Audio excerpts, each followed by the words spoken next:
Roasting a whole turkey for Thanksgiving is certainly iconic, but what if you're just feeding a few people at the table, or maybe they only like to eat white meat? Well, a turkey breast might be just for you, and Erin's here. She's going to show us a great way to make turkey breasts. I have to say, the only thing I ask for is good gravy.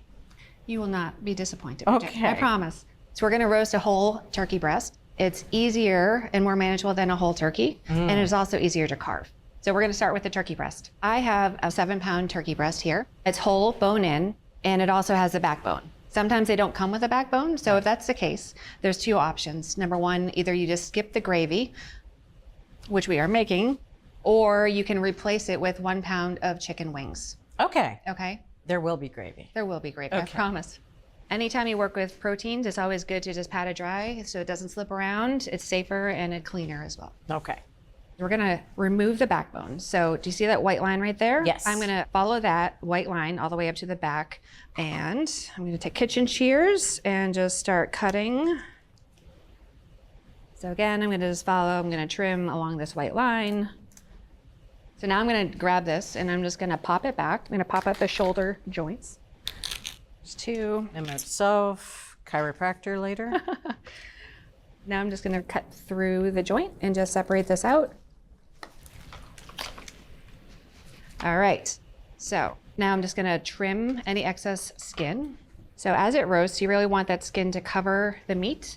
I don't wanna over trim, I just wanna trim enough so it's not hanging over. Right. We are all trimmed up. The next step is I'm gonna now pull the skin back and I wanna keep the skin intact, so I don't wanna pop through it. So I'm gonna use my hand and my fingers and kind of get under there and just separate any connective tissue. And sometimes you might need the knife just to kind of separate it out. So better to do this than risk tearing it right in the middle with your hand. Exactly. Got it. All right, so that's one side. And again, just kind of work it back and expose the whole side of the breast. Now I'm gonna do the other side. So we've exposed all of the meat. The skin is still attached. So now I'm gonna take a teaspoon of kosher salt and I'm gonna rub it on one side of the turkey breast. And then I'm just gonna kind of lay the skin back over it and I'm gonna repeat on the other side All right. with another teaspoon of kosher salt. So this is really important to get the salt directly on the meat.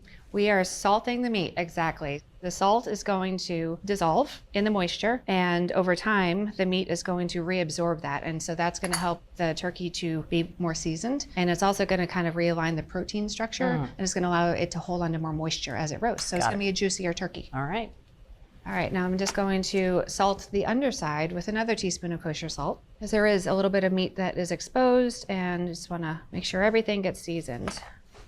Now I'm just kind of making sure that the skin is over the meat and everything's covered, everything's looking good.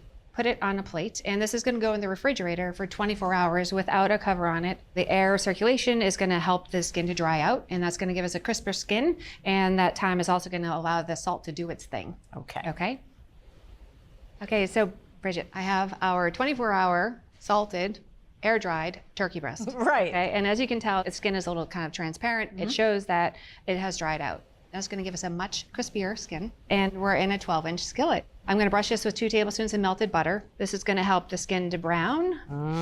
Yeah. Now I'm gonna season it with another teaspoon of kosher salt. As you know, the meat has been seasoned, and now we're just making sure that the skin has a little seasoning as well. Got it. So this is the first stage of cooking. We have the oven preheated to 325 degrees, and we're gonna roast this for between an hour to an hour and a quarter on the middle rack. And we're only gonna cook it until it's 130 degrees internal temperature. All right. I still don't see gravy. Yes. Well, I have a saucepan heating with 2 teaspoons of extra virgin olive oil in it. So when that starts to shimmer, I'm going to add our turkey backs.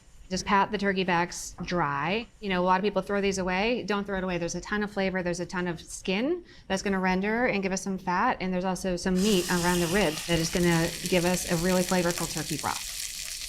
So I'm gonna let this cook for about 6 to 8 minutes. And what I'm looking for is I want that skin that I put face down, I want that skin to actually brown and render, starting to throw off some of its fat. All right. All right? Building flavor. Yes, absolutely. I'm gonna go wash my hands.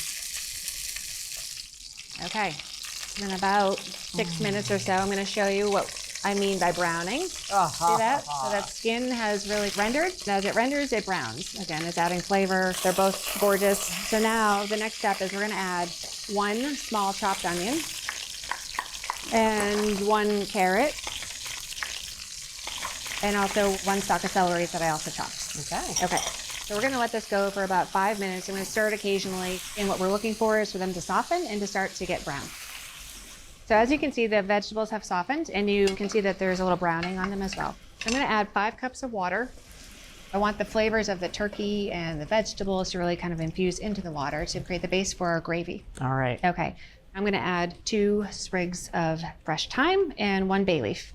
I'm gonna bring this up to a boil. And once it comes up to a boil, I'm gonna reduce the heat down to medium-low and just gonna let it simmer for about 1 hour for all those flavors to extract and create our broth. Fantastic. Hey there, fellow fans of cooking. Want to stay in the know? Visit americastestkitchen.com and sign up for our free Notes from the Test Kitchen email newsletter. Get exclusive tips, seasonal recipes, product reviews, and more delivered straight to your inbox. Sign up for free at americastestkitchen.com. Ooh. Yeah. It's been about an hour, Bridget, and now we're just gonna take the temperature of it. But in the meantime, can you please turn the oven temperature up to 500 degrees? You got it. Thank you. This is always a good safety tool, just so I don't burn myself. It's a reminder. So let's just check the temperature. We're looking for 130 degrees, and it's 130. 130. All right. And as you can see, the skin is a little pale, but this is just the first stage of cooking. Let's go over to our broth. So this has been simmering for about an hour. Now I'm just gonna strain this through a fine mesh strainer, and we should have about 4 cups. Just holding that turkey back so it doesn't Plop. go plop and splash me. We're looking for about 4 cups, and we're right there, Bridget. All right. Okay, so our oven is ready, and this is stage 2 of cooking. So now we're gonna finish this at an oven temperature of 500 degrees, higher temperature. And what that's gonna do is it's gonna take the skin and make it beautifully golden brown, and it's gonna finish cooking the turkey breast to 160 degrees. Okay. All right. Oh. Beautiful.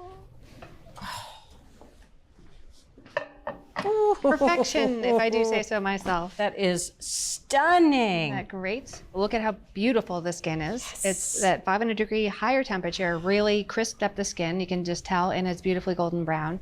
I'm gonna temp it, take the temperature, and this should be 160 degrees, which is fully cooked.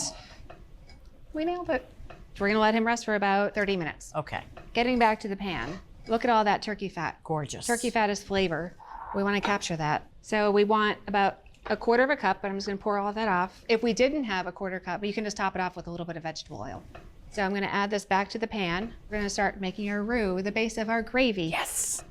So I'm going to turn this to medium heat. I'm going to add 1/4 cup of flour, and I'm just going to stir this and cook the flour. So what I'm doing is I'm coating that flour with fat. I'm going to cook it for about 1 minute until it's nice and brown, and that's going to also give our roux and ultimately our gravy more flavor. Yeah. So I'm gonna add 1/4 cup of white wine. Starting to deglaze. Yes. Now I'm gonna whisk this in, scraping up more of those brown bits, and we're just cooking it just until the wine evaporates. Now I'm gonna take our turkey stock that we made earlier, and I'm just gonna add this slowly. I always start off slow. Otherwise you get big lumps. Yeah, we don't like a lumpy gravy, and I'm a little bit afraid of you. This gravy had better be good, right? I actually have a low bar when it comes to gravy, just as long as it's free. And a lot of it. And a lot of it. Well, today's your lucky day, Bridget. I like to serve my gravy in a coffee urn. As you can see, I'm still scraping down every bit of brown bits that I can find. So now we're gonna bring this up to a boil, and I'm gonna cut the heat back so it simmers for about 20 minutes, and it's gonna reduce down to about 2 cups. And I'm gonna be stirring it occasionally just to make sure that it doesn't stick. All right. It's gonna get nice and thick. I'm on gravy watch. All right, Bridget, this has simmered for about 20 minutes. As you can see, it's gotten nice and thick, and it's reduced. So now I just wanna taste it, make sure that it's seasoned nicely.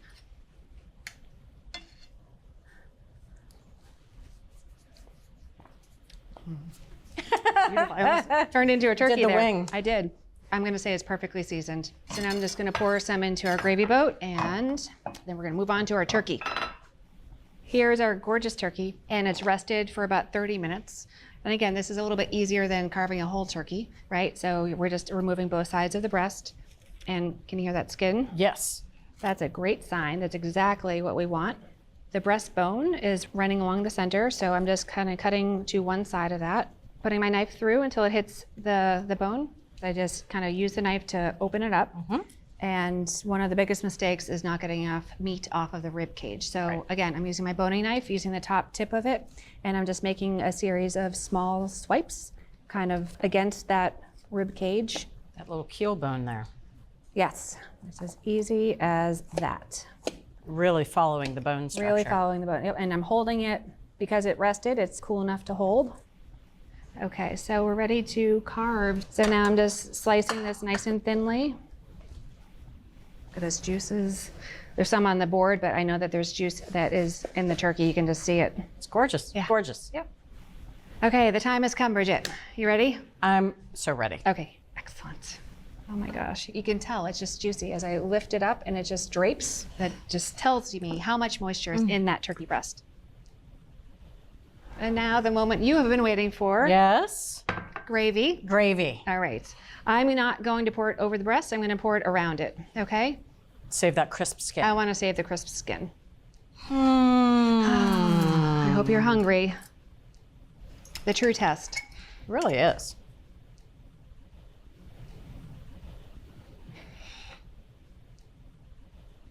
And I even separated it from the skin. That is tasty. Excellent. That is really, really good. Nicely seasoned throughout. That's turkey breast, right? Turkey breast, yes. Yes. It's not some sort of trick. No, nope. So often people use the gravy to save the dry turkey breast, but in this case, the turkey breast is moist and the gravy is just shining. This is top 10 turkey recipes. Awesome, Bridget. Yeah. I'm so glad you like it.